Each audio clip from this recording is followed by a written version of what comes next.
Si j'ai pas fait de faux calcul, on est sur une épargne de 4 450 euros. Bonjour, bien raison. Bienvenue sur ma chaîne Jeune Afro Audacieux. Moi, c'est Kodjoui Joachim. Je suis un Togolais en France depuis 2021.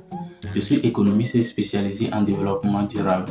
Je suis passionné par l'entrepreneuriat et j'interviens dans le secteur agricole parce que j'ai été formé en développement durable et j'ai eu à faire aussi beaucoup d'expériences sur des projets d'autonomie alimentaire en France. Du coup, je trouve important de partager avec ma communauté mes expériences.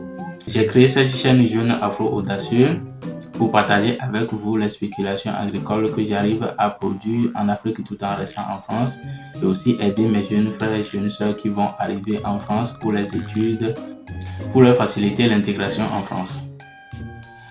Et particulièrement dans cette vidéo, nous allons aborder un sujet un peu sensible, l'épargne chez les étudiants étrangers ou l'épargne chez les étudiants en général. Je fais aussi cette vidéo en réponse à une vidéo à monsieur Philippe Simo qui a fait un podcast sur l'épargne et je pense que c'est important d'en parler aussi aujourd'hui parce que lui là, il a eu à épargner dans les années 2008-2009 et on va voir dans cette vidéo si c'est encore possible de le faire en tant qu'étudiant étranger en France. Et si ce sont des thématiques qui vous intéressent, n'hésitez pas à liker cette vidéo, à la partager et à vous abonner à cette chaîne pour plus de contenu et pour faire avancer notre communauté. Alors, comme annoncé dans l'introduction de cette vidéo, nous allons voir comment faire pour épargner en tant qu'étudiant étranger en France. Voilà, je sais que c'est un sujet très très sensible et ça pourrait très mal tourner. Du coup, on va essayer de voir si c'est encore possible, puisque monsieur Philippe Simo, il a évoqué dans une vidéo le sujet de l'épargne chez un étudiant étranger en France. Et lui, il était étudiant étranger en France dans les années 2008 et 2009. Et avec un salaire de 250 euros, il arrivait à épargner une somme ou un montant d'à peu près 100 euros chaque mois. Alors, ça a suscité pas mal de polémiques sur la toile. Beaucoup disent que voilà, il y a l'inflation, il y a le coût de la vie et que ce n'est plus possible d'épargner aujourd'hui en étant étudiant ou en gagnant un salaire de 2000 ou 2100 euros. Alors nous allons voir, bien sûr aujourd'hui les salaires ont évolué aussi, il y a le coût de la vie aussi qui a évolué, mais nous allons voir concrètement si un étudiant étranger en France peut encore épargner chaque mois ici en France. Alors, je ne vais pas utiliser un tableau, du coup, je vais vous prier de bien me suivre parce qu'il y a des chiffres. Du coup, nous allons aller posément, je vais lire et je vais partager quelques données avec vous et ensemble, on va voir si c'est encore possible d'épargner en tant qu'étudiant étranger. Alors, pour commencer, combien est-ce qu'un étudiant étranger peut gagner concrètement par mois? Nous savons tous qu'il y a une limitation du nombre d'heures de travail par an pour un étudiant étranger ici en France. Cette limitation est de 964 heures par an à ne pas dépasser. Alors, nous avons la possibilité de travailler sur un contrat de 15 heures par exemple, 18 heures ou 20 heures. Et généralement, dans le secteur de la restauration rapide, avec un contrat de 15 heures, vous pouvez vous tourner autour de 615, 620 ou voire même 630 euros par mois. Et avec un contrat de 18 heures, vous pouvez vous tourner autour de 750 euros. Et avec un contrat de 20 heures, vous pouvez vous tourner autour de 800 euros par mois.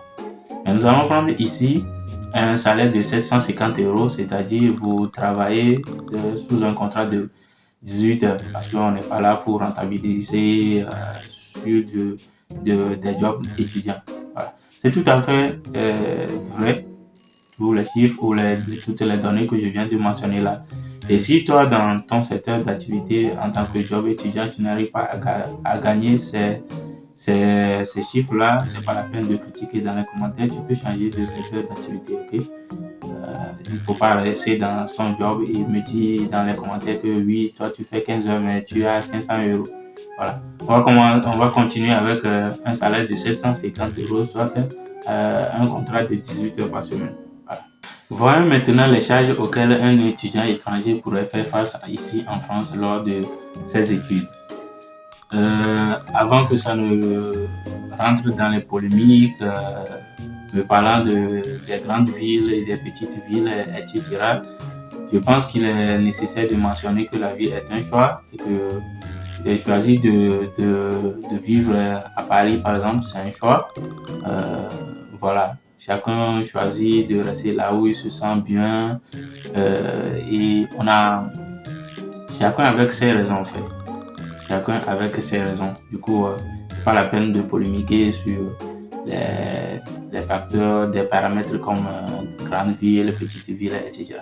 Voilà. Moi, je viens récemment de finir mes études, donc je vais donner quelques chiffres, quelques charges, et concernant premièrement le logement.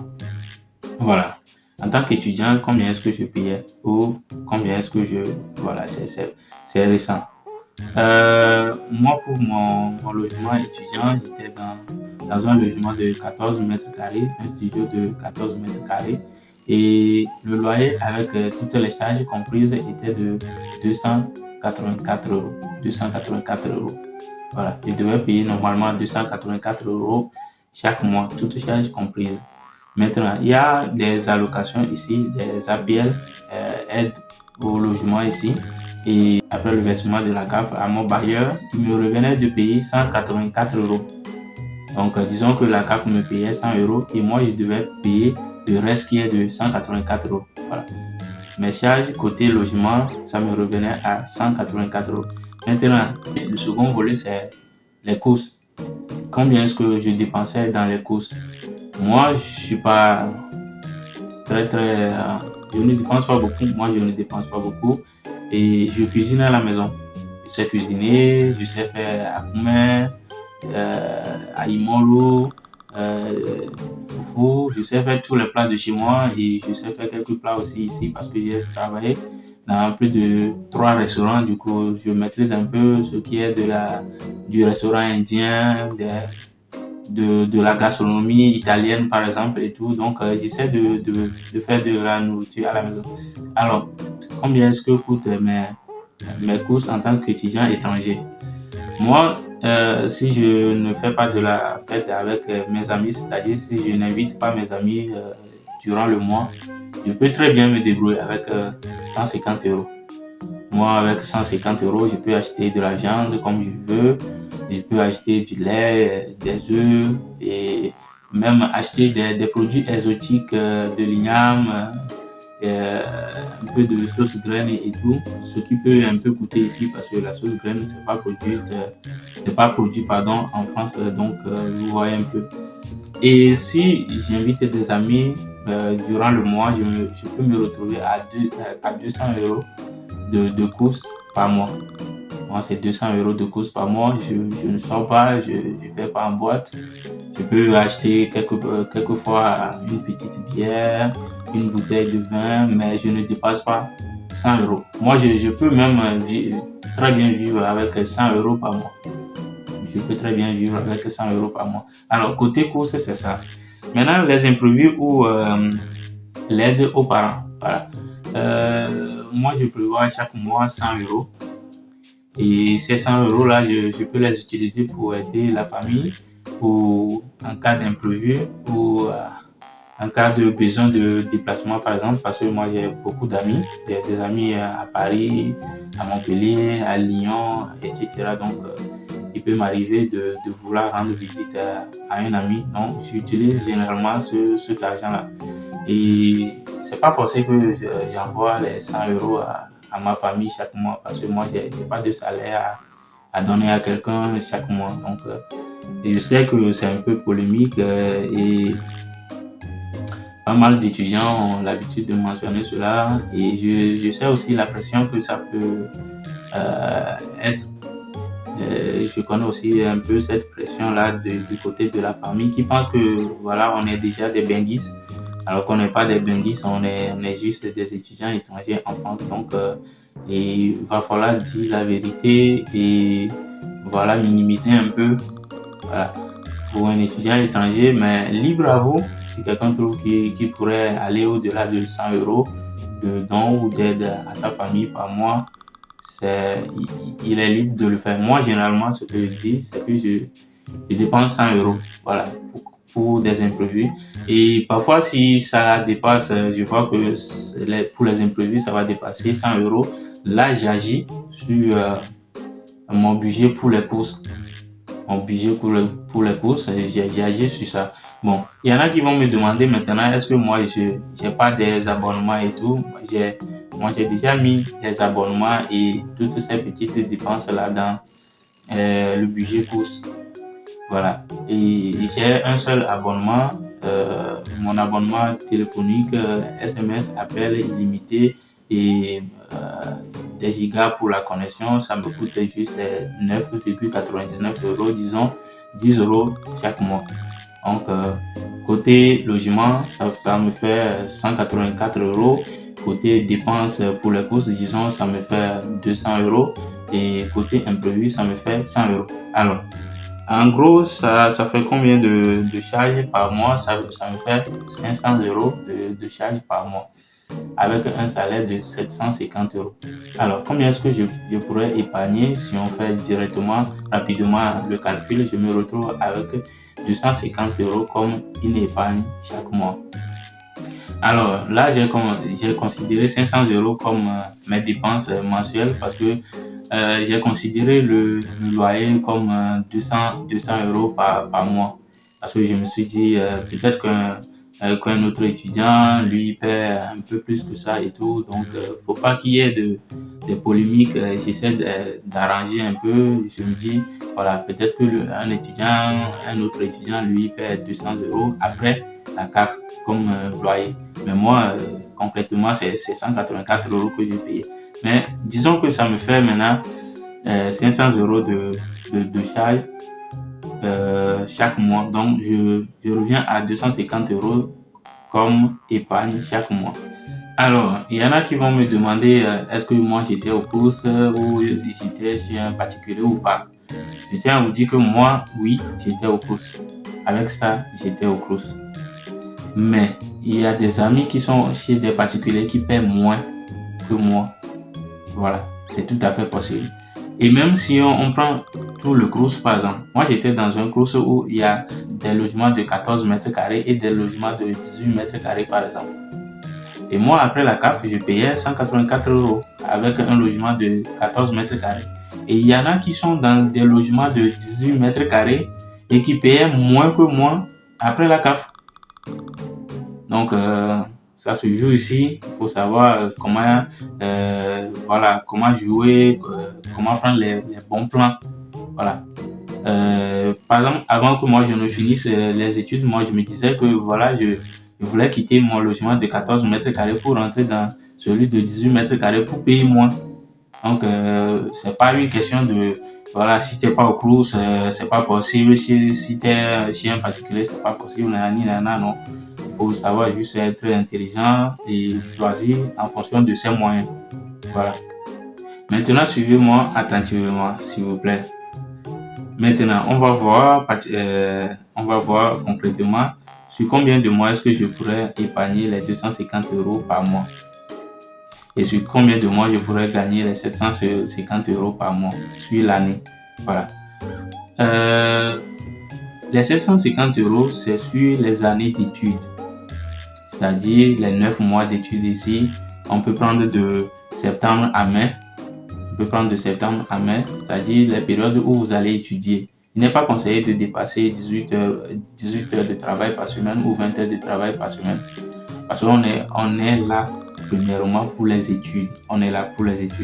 Donc, de septembre à mai, tu peux gagner 750 euros par mois et épargner 250 euros par mois. Alors, sur ces périodes-là, on va se retrouver avec une épargne de 2250 euros.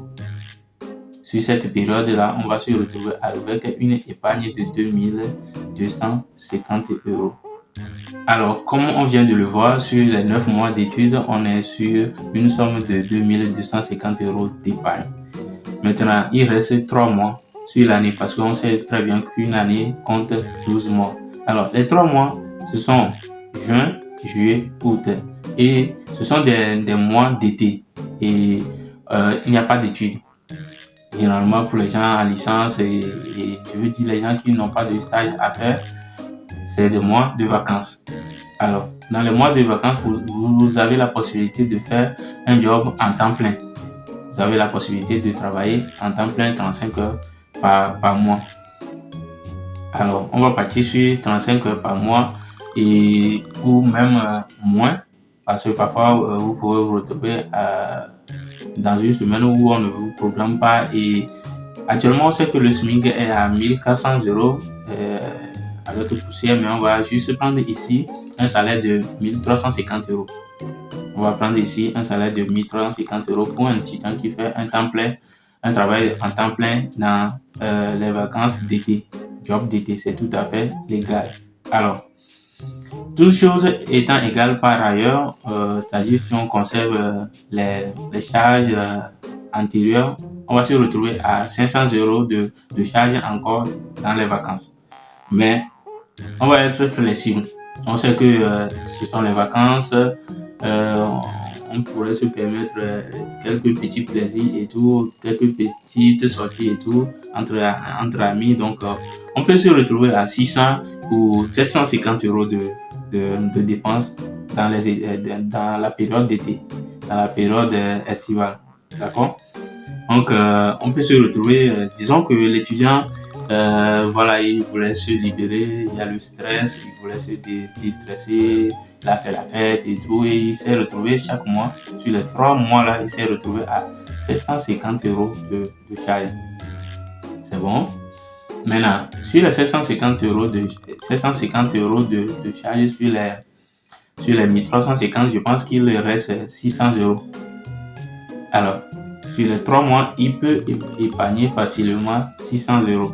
Et 600 euros x 3, on est sur une épargne de 1800 euros pendant la période estivale. En été, de juin, juillet à août, l'étudiant peut facilement épargner 1800 euros. C'est bon? Alors, on sait que pendant les études, l'étudiant a épargné 2250 euros. Et maintenant, pendant les vacances, l'étudiant a épargné 1800 euros. Maintenant, on va voir sur toute l'année, sur les 12 mois, l'étudiant a réussi à épargner combien. Voilà. Concrètement, là, on est sur une épargne de 4450 euros. On est sur une épargne de 4450 euros si mes données sont vraies. Alors, si je n'ai pas fait de faux calculs, on est sur une épargne de 4450 euros. Maintenant, on sait que c'est la fin du mois d'août et là, c'est la rentrée. Début septembre, c'est la rentrée. Et l'étudiant doit payer maintenant ses frais de scolarité et autres.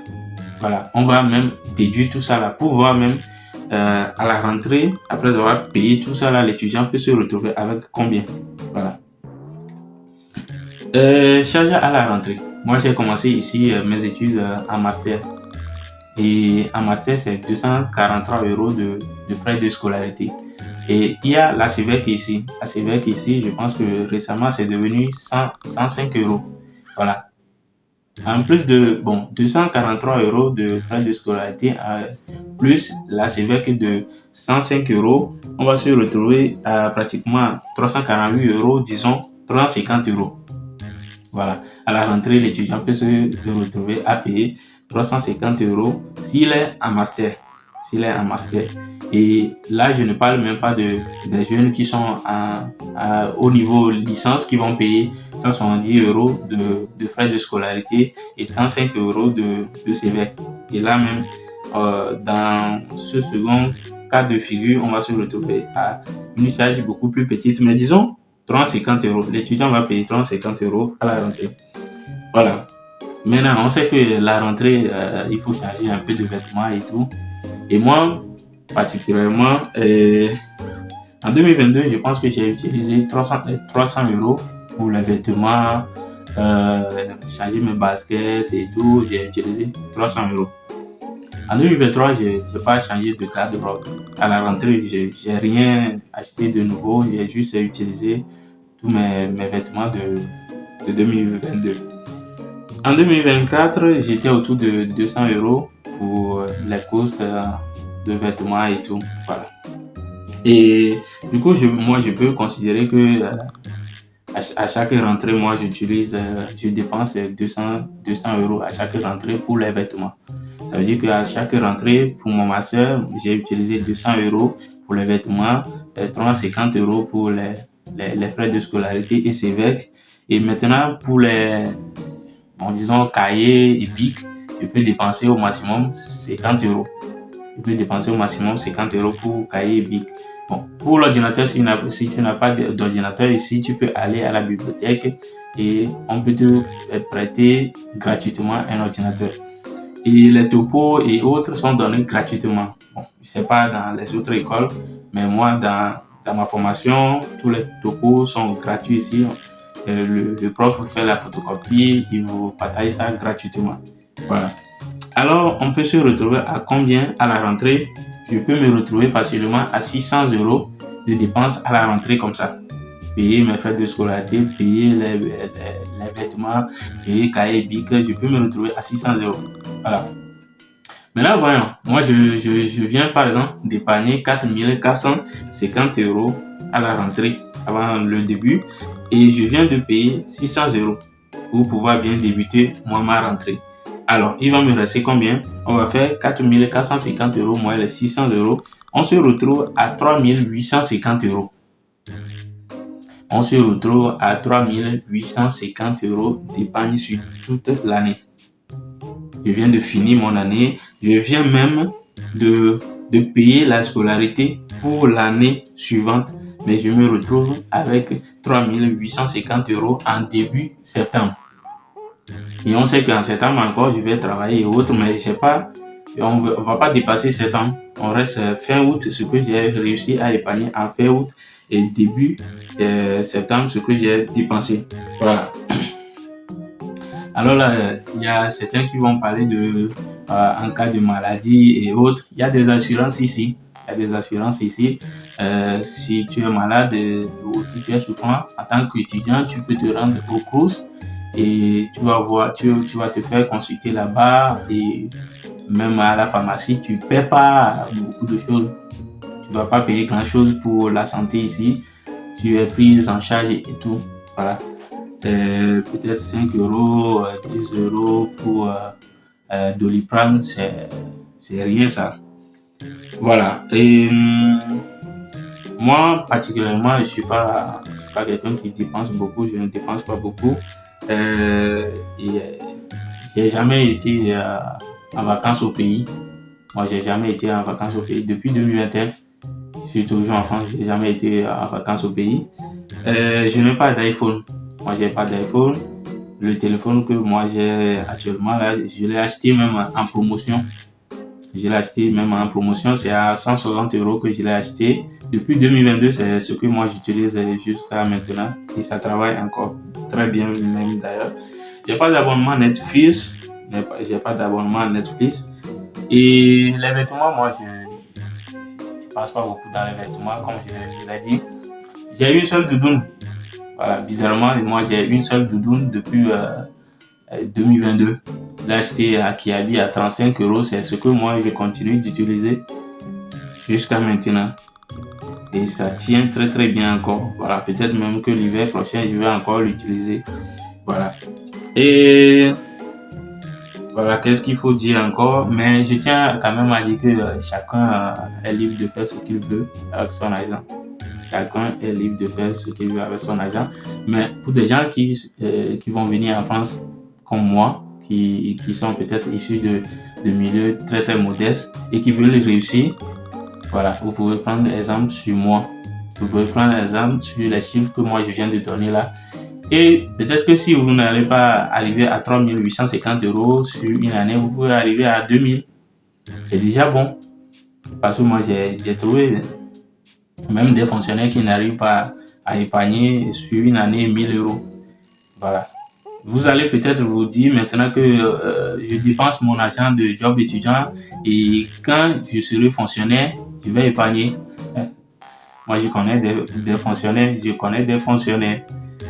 Et c'est pas, si tu n'es pas discipliné, c'est pas lorsque tu vas arriver à changer ton statut que tu vas arriver à épargner. Parce que les parents, où il y a certaines charges, bon, disons les parents, ceux qui te mettent la pression aujourd'hui, ils savent que tu es encore étudiant, mais ils te mettent cette pression-là. Imagine quand ils vont savoir que tu es maintenant fonctionnaire. Toi-même, imagine. Moi, j'ai eu un employeur qui m'a une fois demandé, bon, on était très bien et on était devenus comme grand frère et petit frère. Il m'a une fois demandé si j'avais déjà annoncé à mes parents que je travaillais. J'ai dit oui, il m'a dit non. C'est une bêtise, c'est une erreur. Parce que lui aussi, il venait de l'Afrique, il était venu en France en tant qu'étudiant étranger et il a eu à faire toute sa vie ici. Il m'a dit que c'est une erreur. Il faut commencer petit, il faut leur montrer que tu n'as pas encore les moyens. Il faut prendre le temps de grandir au fait. Si tu n'es pas grand, tu ne peux pas aider les gens. Si tu n'es pas grand, tu ne peux pas aider les gens. Voilà. C'était tout pour cette vidéo. Merci de m'avoir suivi jusqu'à la fin. Si vous avez aimé, likez la vidéo, partagez, abonnez-vous surtout à la chaîne pour plus de contenu et on se dit à très bientôt. Ciao, que Dieu donne à tout le monde.